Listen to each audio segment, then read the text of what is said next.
Hello viewers, அனைவருக்கும் வணக்கம். மேசராசிக்காரர்களின் குணம் எப்படி இருக்கும்? ஒருவன் பிறந்த தருணத்தில் ஆட்செலுத்தும் கிரகங்கள், ராசிகள், நட்சத்திரங்களின் அமைப்புகளை அடிப்படையாக கொண்டு ஜோதிடர்களால் எழுதி வைக்கப்படும் ஜோதிட சாஸ்திரங்கள் அவனுடைய வருங்கால பலன்களை வரையறுத்துவிடும். அந்த வகையில் மேசராசிக்கு எப்படி என்று பார்க்கலாம். இந்த மேசராசியில் அஸ்வினி, பரணி மற்றும் கிருத்திகை நட்சத்திரம் முதல் பாதம் ஆகியவை இடம்பெறுகின்றன.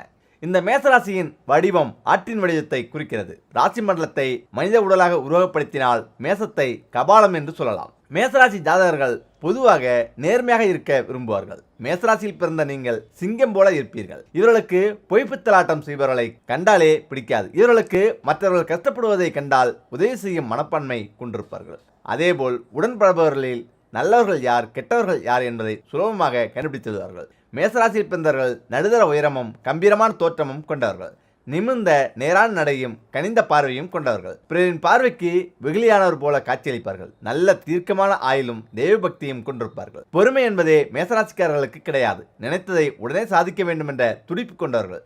இதனால் சில பிரச்சனைகளையும் சந்திப்பார்கள். மேசராசியில் பிறந்தவர்கள் வீரம், கோபம் நிறைந்தவர்களாகவே இருப்பார்கள். இவர்களை அடக்கி ஆட்சி செய்வதிலும் அதிகாரம் செலுத்துவதிலும் வீரதீரமான செயல்களில் ஈடுபவர்களாகவும் இருப்பார்கள். பிறரை நிர்வகிக்கும் நிர்வாக திறமையிலும் முதன்மையாக இருப்பார். இவர்கள் எந்த ஒரு விஷயத்தையும் ஒளிவு மறைவின்றி பேசுவார்கள். தன்னிடத்தில் அன்பும் பாசம் கொண்டிருப்பவர்களுக்கு எந்தவித துன்பங்கள் இருந்தாலும் உதவி செய்வதற்கு தயாராக இருப்பார்கள். இவர்கள் நல்ல வாக்கு சாதுரியம் கொண்டவர்கள். தான் சொல்வதே சரி சரி என வாதிடுவார்கள். நகைச்சுவை உணர்வு அதிகம் கொண்டவர்கள் இவர்களுக்கு கலைகளில் அதிக நாட்டம் இருக்கும். இவர்கள் தைரியமானவர்கள் என்பதால் எல்லா விஷயத்தையும் சமாளித்துவிடும் ஆற்றலை பெற்றிருப்பார்கள். கௌரவத்தை ஒரு நாளும் விட்டுக் கொடுக்காதவர்கள். தான் ஏற்றுக்கொண்ட பணிகளில் எவ்வளவு தடைகள் வந்தாலும் பொறுமையுடன் இருந்து அதை முடித்து காட்டுவார்கள். இவர்களுக்கு கோபம் அதிகம் வரும். கோபத்தில் மன அமைதியை இழந்துவிடுவார்கள். பொதுவாகவே மலையும் மலை சார்ந்த இடமான குறிஞ்சி நிலம் உங்களுக்கு பிடித்தமானதாக திகழும்.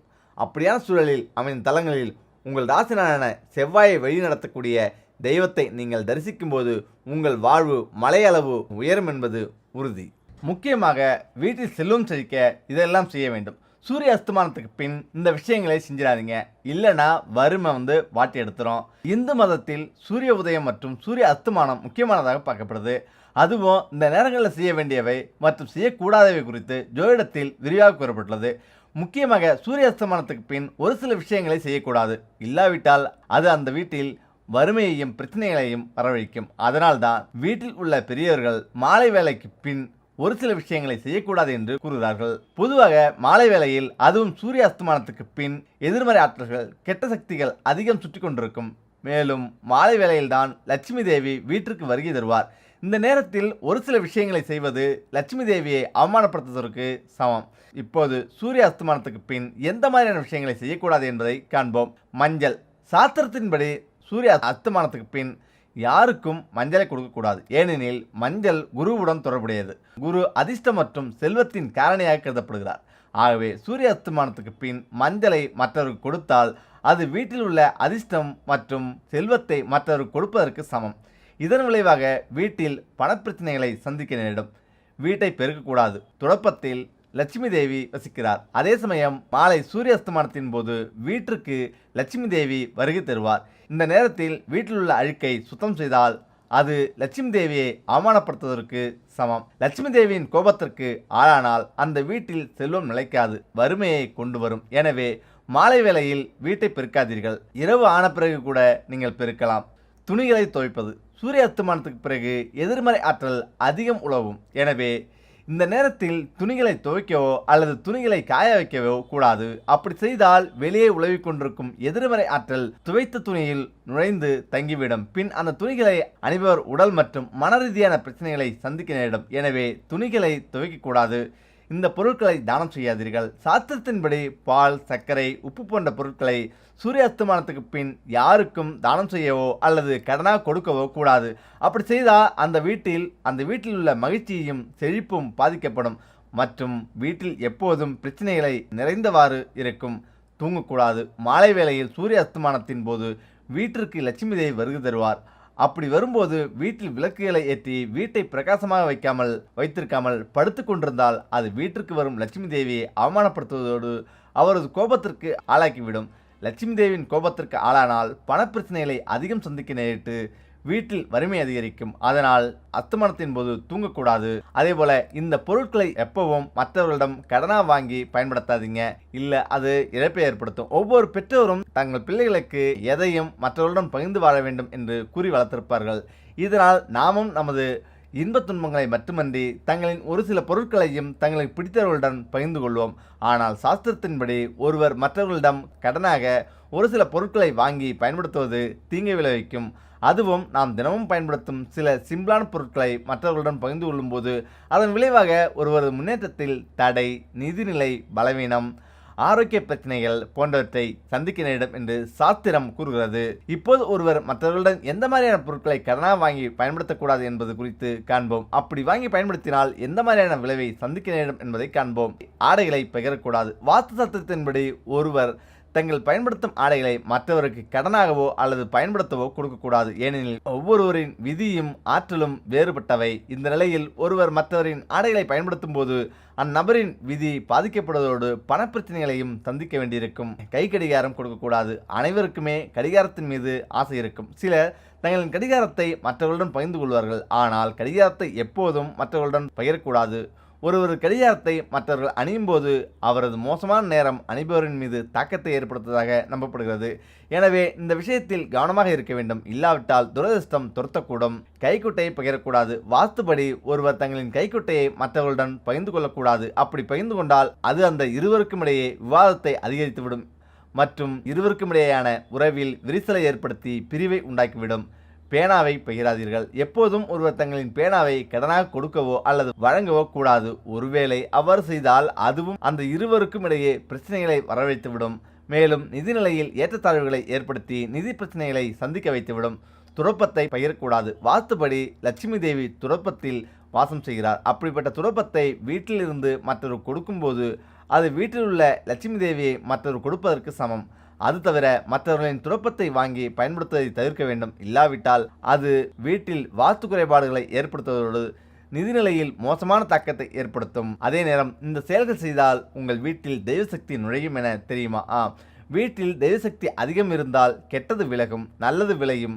யாருடைய கந்திஷ்டியும் பில்லி சூனியமும் நம்மை ஒன்றும் செய்யாது. வீட்டில் சில செயல்களை செய்தால் தெய்வசக்தி விலகிவிடும். சில செயல்கள் செய்தால் தெய்வசக்தி கூடும் என சில கூற்றுகள் கூறுகின்றன. அவற்றில் தெய்வசக்தியை அதிகரிக்கும் செயல்களை பார்க்கலாம். ஏன் தெய்வசக்தி நுழைய வேண்டும்? ஒரு வீட்டில் தெய்வசக்தி அதிகம் இருந்தால் அந்த வீட்டில் நல்லவை அதிகம் நடக்கும். வீட்டில் இருக்கும் நபர்களை எந்த ஒரு கெட்ட சக்தியும் அண்டாது.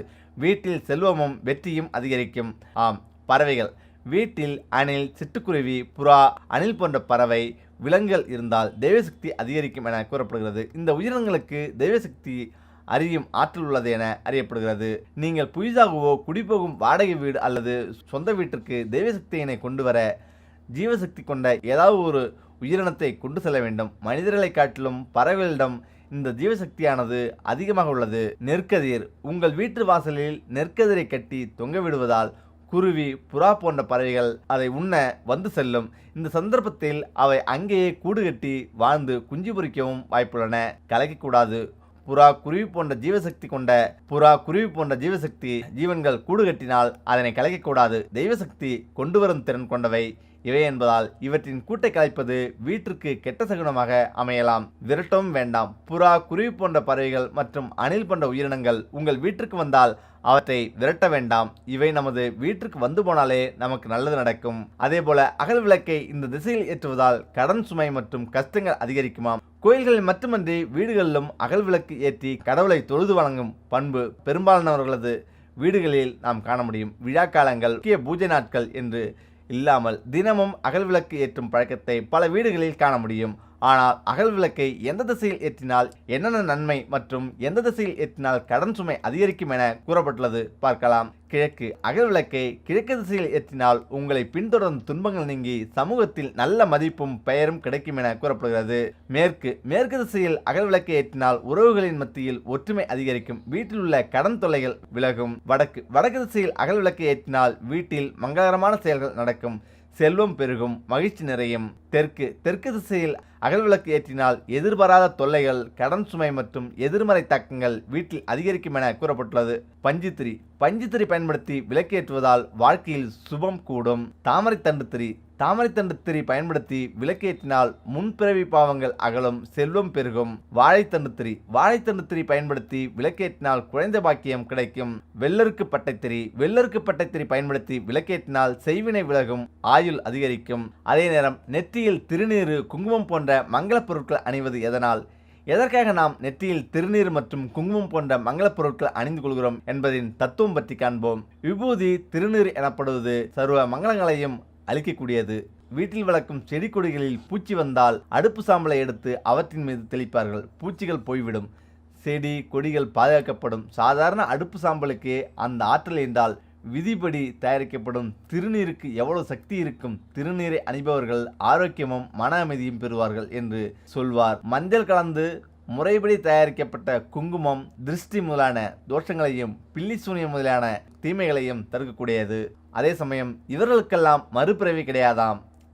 மோட்சமடைய பல பிறவிகள் எடுக்க வேண்டும் என புராணங்களில் கூறப்பட்டுள்ளன. அவரவர் செய்யும் கர்மா அதற்கான பிரதிபலன்கள் பொறுத்தே ஒருவரது மறுபிறவியும் மோட்சமும் அடைகின்றனர். யாருக்கு மறுபிறவி இல்லை என நமது புராணம் கூறியுள்ளது.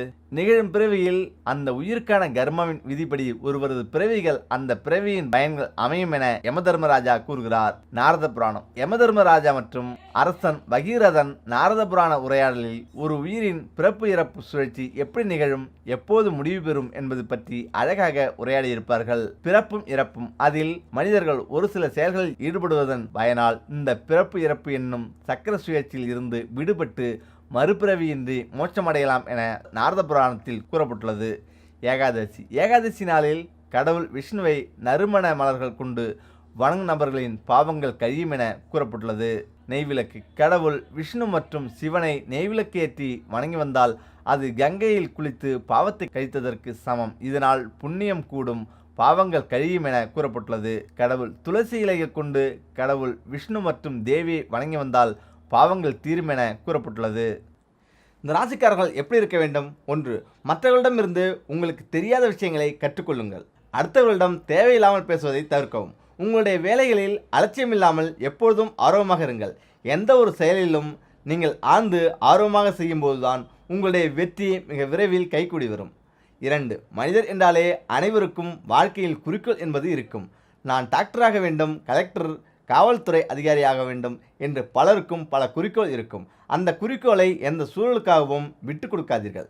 இன்று வெற்றியடைந்த நபர்கள் எல்லாம் ஒரு காலத்தில் தங்கள் குறிக்கோளை விட்டு கொடுக்காமல் கஷ்டப்பட்டு உழைத்தவர்கள்தான். மற்றவர்களிடம் பேசும்போது வார்த்தைகளில் எப்பொழுதும் கவனம் தேவை. நீங்கள் யோசிக்காமல் பேசும் சில வார்த்தைகள் உங்கள் எதிர்காலத்தையே பாழாக்கலாம்.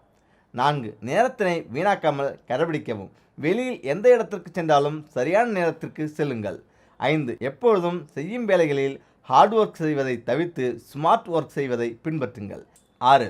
உங்களை பிடிக்காத, உங்களை கவிழ்க்கும் வேலைகளை செய்யும் நபர்களை சமாளிக்கும் தந்திரங்களை கற்றுக்கொண்டு அதனை செயல்படுத்துங்கள்.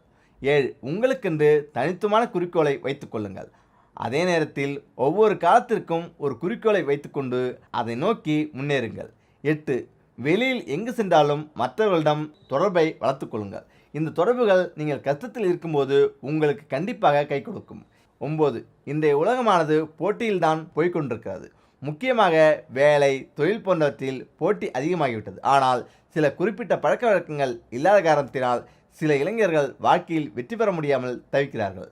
அப்படிப்பட்ட இளைஞர் நீங்கள் என்றால் இந்த செய்தி உங்களுக்கு தான். உங்கள் நடை, உடை, பாவனைகளை மாற்றிக்கொள்ளுங்கள். மற்றவர்கள் உங்களை பார்க்கும்போது ஜென்டில்மேன் என்ற எண்ணம் அவர்களுக்கு வர வேண்டும். 11. உங்களுக்குள் இருக்கும் நம்பிக்கை உங்கள் பேச்சுத்திறனில் தெரிய வேண்டும். இந்த குணம்தான் உங்கள் வெற்றிக்கான முதல் படியாக அமையும்.